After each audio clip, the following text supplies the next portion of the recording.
आसन्तु जानिबा जगन्नाथंकर चंदन यात्रार महात्म्य। दारुब्रह्म पुरुषोत्तम श्री जगन्नाथंकर मानवीय लीला मध्यरु चंदन यात्रा बा गंधलेपन यात्रा अन्यतम।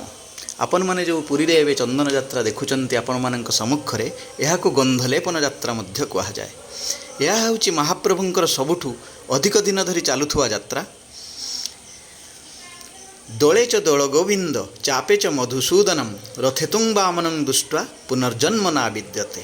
अर्थात दलवेदी रे जगन्नाथ महाप्रभुंकर चलंती प्रतिमा दल गोविंदंकु, चंदन यात्रा रे मधुसूदनंकु, रथ उपरे जगन्नाथ रूपी वामनंकु दर्शन कले पुनर्जन्म मुक्ति मिले, पुनर्जन्मरु मुक्ति मिले। अर्थात परमपद आमे लाभ पाई थाउ। यह पुराण उल्लेखित अच्छी। आपण मैंने देखंतु हजार हजार भक्त यही नरेंद्र पुष्करिणी चारिपटरे बसिचंती। एषां यात्रा चंदनस्य जेता पश्यन्ति सादराः लभ्यते ते सुखानीति व्रजन्ते हरपदम। अर्थात यही चंदन यात्रा को जो माने आदर और आग्रहर सहित देखती सेमाने इहलोकर सर्वविध सुख पाइबा संगे संगे अंतकाल रे विष्णुंक चरण कमल रे लीन होई थांती। केते सुंदर जगन्नाथंकर यही चंदन यात्रा।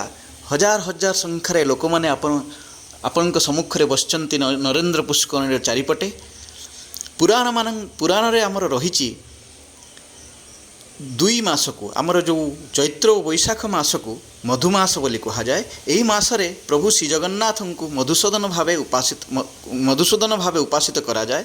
मधुमासरे मधुसूदन को चाप उपर दर्शन कले मनुष्य बहु पुण्य अर्जन करिथाए। यथा देहे तथा देवे नीति रे ग्रीष्म काल प्रचंड रौद्रताप जोगु मनुष्य जेपरी स्नान चंदन इत्यादि सुशीतल पदार्थ रे लेपन रे आमद पाई थाए, सेहीपरि जगन्नाथ मध्य चंदन लेपन करती एवं नौका विहार करती। तांकर जो नौका दुईटा देखुचंती, चाप दुईटा देखुचंती, गोटे नाम होची नंदा, गोटे नाम होची भद्रा।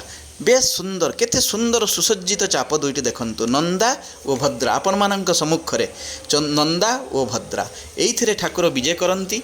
विजय कला परे तांकु चंदन लागी हुए, तांको पाखरे भोग लागे। सी जेतेबेले श्रीमंदिर बाहरिकी आसंती तांकर चलंती प्रतिमा मदन मोहन रामकृष्ण भूदेवी श्रीदेवी पालिंके बसी जेतेबेले बड़दाण्ड रे आसुथांती ताहा बेस अवलोकनीय।